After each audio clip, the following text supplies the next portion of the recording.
Okay, no real slideshow today, more of a show and tell again. But well, obviously in the other video I was wearing a wool shirt pretty regularly, and now I'm too warm. I'm wearing cotton, and that's most of the time I am actually wearing cotton. I think wool is maybe more practical if you're doing certain things outdoors. If you live in a rainier climate, uh, I don't, so I own about twice as many wool shirts as I probably need. Um, I'm going to do kind of a comparison of four brands, mostly two brands. So this will, like I said, be hopefully useful. Excuse me. Um, so to start with, well, the first brand, I don't know if they will ever offer again, is LL Bean had the field shirt, which is actually the one I wore the most. You can see it's got a little bit of wear and tear. These were machine washable and kind of a lighter weight wool, so they were good for me for hiking. I would kind of wear one outfit up the hill, get all sweaty, and then change, and put this. I did not find necessarily that, it was always, as warm, insulating as people always say. Oh, when wool gets wet, it's still insulated. It's like, yeah, but once you strip off your, base layers and you have to start from scratch, I don't know, I was still cold sometimes. Obviously, I didn't get hypothermia or anything. And of course, you get condensation if you're wearing an outer shell. All these factors and things, how much to expect, wool to do. I don't know. I've never, really been in a total survival situation in that, extreme, but I have, I used to go certainly on hikes on rainy days on purpose to kind of test out gear and see where waterproof stuff would, maybe shed the water on the outside, but then, like I said, you sweat more underneath. So I would still find myself, since I didn't have necessarily a wool base layer, having to wear a cotton layer underneath, and yeah, and just never the perfect scenario to be able to give a really good, thorough examination. But by and large, I wanted to kind of have that wool option because I know I have literally been in wet cotton before, and yes, it is cold. Then like I said, they discontinued this particular model several years ago. I don't know if they'll ever bring it back. I hope they do. They typically offered it in this kind of khaki and then an olive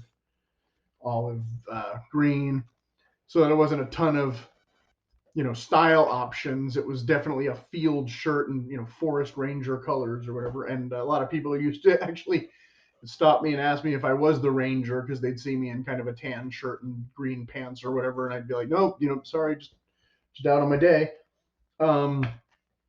And so to get into, like I said, LL Bean for the cotton flannel and the chamois shirts, pretty consistent. But when or if they'll ever offer the wool ones again, or an extensive wool collection, I couldn't tell you. So that brings us to Woolrich. Now, Woolrich is a brand that I had really kind of bought a lot when those other ones were kind of getting phased out, and so I was kind of scrambling for what am I going to do to replace those. And I don't know what they still offer that's comparable. There was 3 or 4 weights of shirts at the time, and 2 of them were in the same price range, and then 2 of them were more. So like one of them was the Alaska shirt, and it was super chunky and more of a shirt jack, and I think they still offer those, but they're probably like $300 now or something. And then the next one down was a thick wool, and I really liked them, and they mostly came in like buffalo checks. But again, not something I wear very often in California. Almost a shirt jack, like a little too thick to really tuck in, but didn't come with an untucked hem, so kind of an awkward. You'd almost want to take them to a tailor and have them squared off, maybe, because if you're not going to be able to tuck them in. But if you're working outdoors in the cold, like probably the one you're going to want more maybe than the Alaska one ish, if you're going to wear a jacket or not. If you're using it as more of a layering piece, you can kind of go both ways, whereas the other one, like I said, was almost a standalone. Um, almost like a sweater. So the next one down was this, or yeah, this is pretty heavyweight, but it only has a chambray cotton collar. And I'm not sure if it's the exact same weight as the one I was wearing the other day, which of course some of you will recognize from my previous video. This one has more of a nylon satin kind of collar, so you're a little less itchy, but I think the fabric is a little more refined. And so, like I said, which of these two exact shirts they still offer, I don't know. This one's a little bit more of an open weave, but it's a pretty heavy fabric. So it's probably at least twice as heavy as this cotton one I'm wearing. And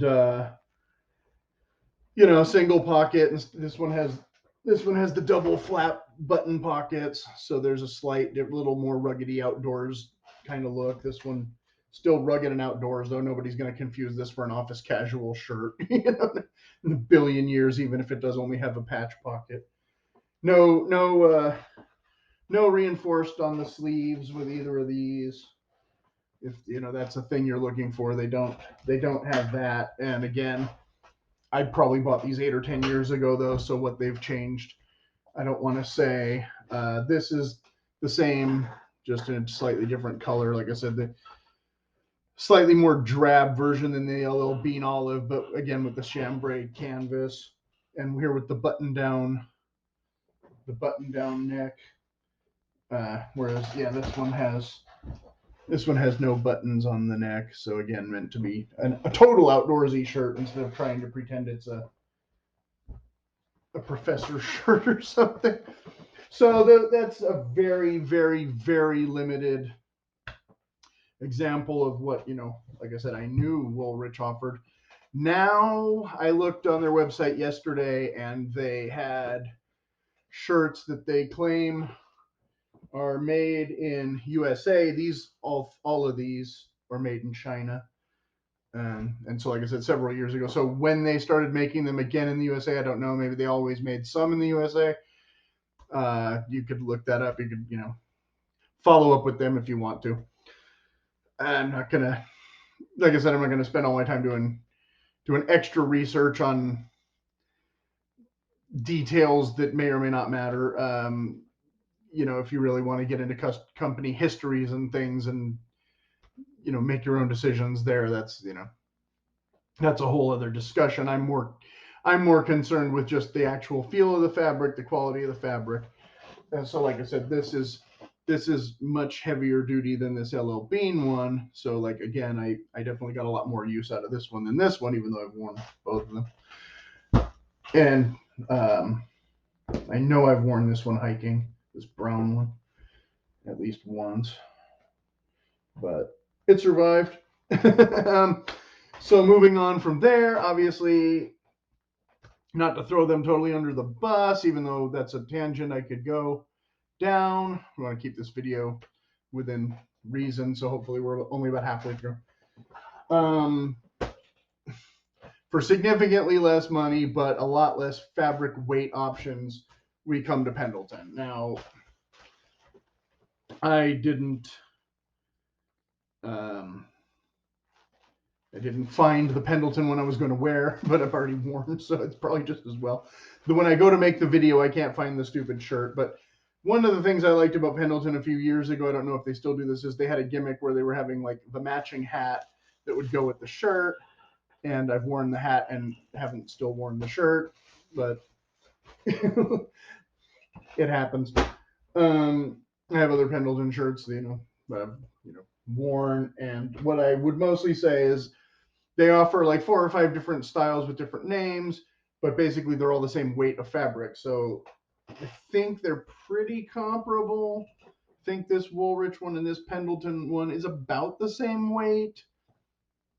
These tend to run about $100 to $150, somewhere in there. Sometimes they'll have a special. They didn't used to ever have specials. It seemed like I was always kind of like, okay, I want that pattern of shirt. I'll suck it up, And instead of chambray lining, it has this I don't want it.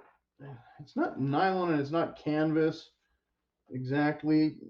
Maybe it's kind of a weave of canvas. I don't want to say for sure. Also made in China. On their website, they'll say imported, but American wool. So whether or not they're still made in China, I don't know. I probably bought this one like 5 years ago, and I haven't worn this one either. I just found it in the bag when I was looking for the other one. So I'll be wearing this one probably this week instead. But this is uh, double flap pockets and no button down collar. The one I threw on the floor has a button down collar and one patch pocket, I believe. So this one's the, I don't know, some are called the lodge shirt and some are called the fireside shirt. This one's called the outdoor shirt.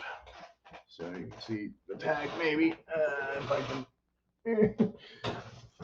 So which one this is, I don't know, but it's a little more refined. Again, trying to make a outdoor shirt look like a indoor shirt more. This one, more of a true outdoor shirt. I definitely like flat pockets. So, but I can't always get them. Then they offer this one, which is again flat pockets, but here we got the cowboy snaps and the butterfly collar, and this again kind of chambray. This one called the Canyon shirt. I don't know if they're always called that. This one again. This one made in Mexico, not China, but again, probably not a current shirt. This one's probably at least 5 years old, and I haven't worn it because I bought them. Like I said, a lot of times I buy them just because I like the pattern, even though I haven't gotten around to wearing all of them. And then, of course, the classic, the Beach Boys. Now, this is the board shirt, which again, I was looking for the other one, but this one will have to do. But here now, the difference being, I can hold it. The square hem on the bottom, so you're not meant to tuck this in, unlike those other ones, but it's the exact same weight of material. The main differences being the flat hem, the open collar instead of a button, you know. And then these flat pockets don't have any buttons, they just have a flap. Anybody almost knows this, Pendleton's been around for a while. They're pretty well known. Again, they're probably half the price of the Woolrich ones, or maybe not quite, somewhere in there. So a little more affordable, but maybe slightly less fabric options. Don't want to say that for sure. I didn't, like I said, I didn't hunt down every single shirt on their website because I already have plenty and I'm not shopping right now. We're finally having what seems like a cold, wet winter when I'm actually going to finally get to use some of these things that last year we had about a 3-week winter. So I wore the once, I think. The other brand I'm not going to talk about too extensively, but I will include because, yeah, we're almost, we're about the right length for the video, I think. This is Schott. They made shirts for, I believe, the U.S. Navy. So this is kind of a cadet model, heavier weight a little bit. I hope this one's not too small. I found them in large, and I probably need an extra large. I think they run a little smaller than the other brand. So I haven't had a chance to really try them out, but they really come in like charcoal gray, hunter green, and navy blue, and that's like it as far as I know. They might have red options. I don't know how many color options they have because I've bought them through other catalogs at what seemed like a reasonable price for a pretty heavy duty shirt. Again, had absolutely no occasion to wear it last year whatsoever. just a very, durable. I think this would be, if Filson offers a wool shirt, I would assume it's similar to this, but I think what Filson does is actually offer Schott shirts, but you can, correct me if I'm wrong, I suppose. But so like, again, we're looking at like at least twice the weight of the LL Bean one. Whereas this, I could almost wear in lieu of this and be about the same comfort level right now whereas these other ones are a little bit warmer. This one would be like, again, we're back to, it's almost a jacket. So I guess that's about all I have to say on this subject for now. And like I said, no slideshow this time.